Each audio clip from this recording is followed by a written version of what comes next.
be working with the following materials to make this slip dress. I have my pattern master here, my paper, fabric, and smaller scissors. I also have my measuring tape as well as some pins. I've also grabbed a roll of pattern paper and a long metal ruler. The fabric I'm going to be using is this orange red. I would call it a chiffon silky fabric because it's nice and light.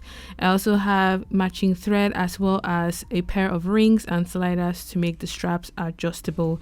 So this is a quick sketch I did just to know what type of patterns I'm going to be making as well as my measurements written on the side.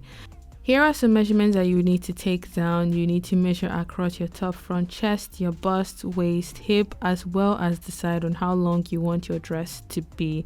So I'm going to be starting off by making the pattern first. I'm going to be starting off with the front dress, and I'm just going in here to draw a horizontal line like so and mark a quarter of my across chest measurement. So this is from one side of the underarm curve to the other side. So from that line, I'm going to be marking 6 inches below, and this is going to become the panel that I will be ruching on the front. So from that second line, I'm going to be marking 4 inches downwards, and this will become my waistline.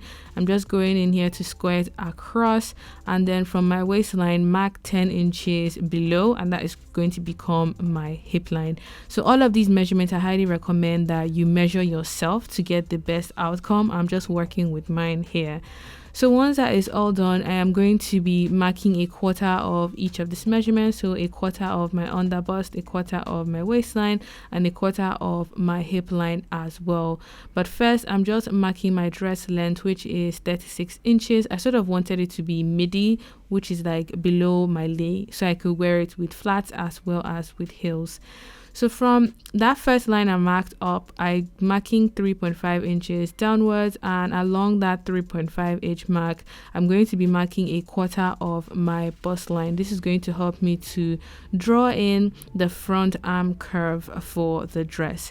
So once that is all drawn in place, I am going to be marking a quarter of my waistline and then connect it to the bust line or bust point that I just drew on the side here, like so. So after doing that, I'm going ahead to mark a quarter of my hip and then connect that to my waistline. The measurement I'm marking here, I have added ease of about 1/2 inch. So just keep that in mind when you are doing that. I'm also going ahead to draw and extend my hip line down the way to the hem, and I've gone for like an A-line silhouette. So this is the shape of the front of the dress, and what I've done for that top front panel is I've traced it off onto a separate piece of pattern paper because I'm going to be making some changes to that. For the back, I essentially duplicated the same shape. The only difference is the back neckline is lower by about 1.5 inches and the arm curve is slightly shallower. So remember that front top panel that we traced off, I'm going to be extending it towards the center front and outwards from the center front by 7 inches because I want to gather it all back in to the front of the dress. So once I'm done extending that panel, I'm just going in here to add a 1 centimeter seam allowance all the way around, adding my notches, and the grain line is on a bias because this slip dress is going to be cut on a bias. So I'm just adding the grain line like so, cut out my pattern piece, and this is what that top front panel should look like. This I will cut on a fold because I just want one piece that would be gathered back into the bottom half of the front. So the front panel that we did initially, I'm going to be removing the top side and adding a 1 centimeter seam allowance all the way around, add a notch connecting the top to the bottom, and then cut out my front piece, which is the bottom area that is going to be connected to the top. So these are the pattern pieces I ended up with: 2 pieces for the front, 1 piece for the back, and then I made a super long rectangular strip that I'm going to be using to cut straps that would help me make my shoulder strap and finish off the neckline of the dress. The long rectangle is a dimension of roughly 35 inches long and 1 inch wide because I want a nice skinny strap. As mentioned earlier on, this dress is going to be cut on a bias, which means cutting the dress 45 degrees off the grain line. And what that would give the dress is a little bit of stretch, so you wouldn't need to add any zips or any buttons or any kind of fastening.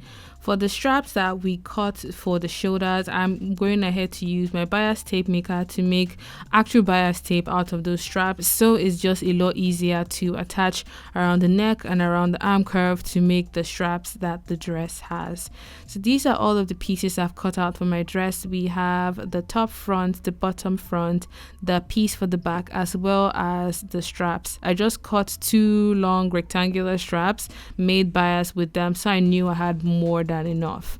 So now that we have all of our pieces done, the first thing I'm going to be doing is to be gathering in that top front panel that we extended. So with a long stitch, I'm going to be stitching on top and under, and I'm going to pull the thread to gather back in the 7 inches that we added when we made the pattern for this top front of the dress. So now that you have it all gathered and ruched in place, you can go ahead and connect the bottom front together. But I'm going to be doing this in a French seam way, and the way this works is you put wrong sides together first, you stitch on 1/2 centimeter seam allowance, and then you bring it back in, you put right sides together, concealing the seam that you just made, which means that that seam has to be a very slim or skinny seam. So if you have to like trim it shorter, you can do that as well. So now I'm just pinning together, and I'm going to stitch up that seam to conceal the raw edge on the inside, so there is no roughness on the right and on the wrong side of the dress. So this is what the seam looks like, and it's a seam I like to do when I'm working with more delicate fabrics like silk, chiffons, and anything that I know I don't want to overlock or use a bias tape for. So now that we're done working with the front, in the same manner, we're going to be joining the back of the dress to the front along the side seam. So first up, putting wrong sides together, stitching up on 1/2 centimeter from the beginning all the way to the end with regular stitch and regular tension. And then you're going to go back in, put right sides together, and then stitch that seam all over again. I find that doing this just looks a lot nicer, a lot neater, but when you're stitching seams on the bias, don't stretch it too much, because what will happen is it will make a very weird shape on the side, and I've experienced this in the past. So don't just stitch or don't just pull seams excessively, because there's already a lot of stretch because this piece was cut on the bias. So just be careful when you are stitching the side seam of your dress.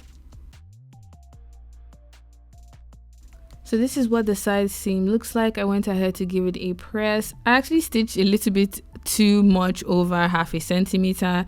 Just keep that in mind when you're doing yours.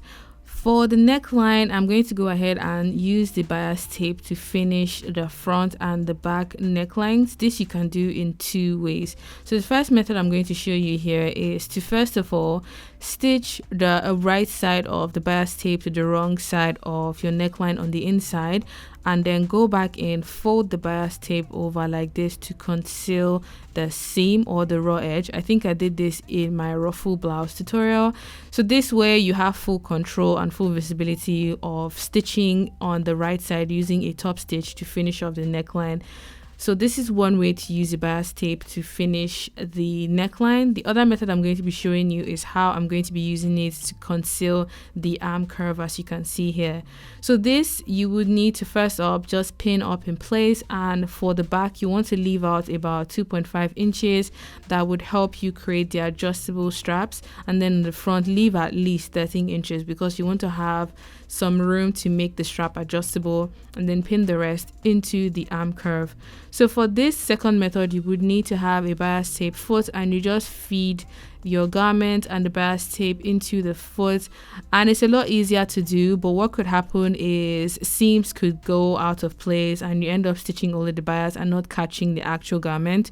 So just keep that in mind if you're going to be using this second method. I had to go back and redo some parts because for some reason I just missed setting points. So now that we have the straps sewn into the arm curve, I'm going to be using a pair of ring and slider to make the straps adjustable. looping the back around the ring like so, which we're going to be stitching down. And then for the front long strap, you would have to pass it over and under the slider like this. And after doing that, you would pass the raw edge or the exposed side of this front strap. You will pass it and loop it over the ring that sits on the back. So after doing that, you would pull this strap across like so, and then you would take it back to the slider and loop it underneath that dividing point. So after looping it across like this, what you would have is the raw edge or the raw or exposed side of the front strap, which you would stitch down to this side of the strap. That way it sort of holds it in place and makes the strap of the dress adjustable. This is something I would recommend you do practice a few times. It's a little bit tricky at first, but once you get a hang of it, it's really straightforward, I promise you. So we're going to go ahead and stitch down this side of the strap as well as the back side where the ring is sitting, just to finish off this side of the dress. You will need to repeat this whole process for the other strap of the dress, essentially just passing it through, stitching it down, and then adding the sliders and rings to make it adjustable as well. So after doing that, I went ahead to try the dress just to check if I like how it sat on my body, and I discovered that the under part of that front detail that we ruched or gathered in place was just a little bit loose. So what I did was I cut a slim elastic measuring roughly 13 to 14 inches, and this I went ahead to stitch on the seam allowance of that front seam where the top was connected to the bottom, and they just helped to make that part fit on my body a whole lot nicer. So after doing that, remember to hem the bottom of your dress to finish it off, and with that your dress is complete. I think what really makes this whole dress very nice on the body is the fabric. It just feels so nice and soft. It's a beautiful print, very gorgeous color, and it's something that I think I would actually wear at home more, if I'm being very honest. Maybe later on in life when we're allowed to go out again, I could wear this and dress it up with some heels and jewelry, but for now I think it would literally be like loungewear paired with like a dressing gown or a nice home jacket on days that I want to wear something, you know, slightly sexier and a little bit more sassy. If you guys enjoyed this tutorial, let me know your thoughts in the comment section down below. I would love to see your own recreations as well, so make sure to tag me on Instagram at KimDaveDesigns. And until my next video, have a good morning, afternoon and evening wherever you are. Bye.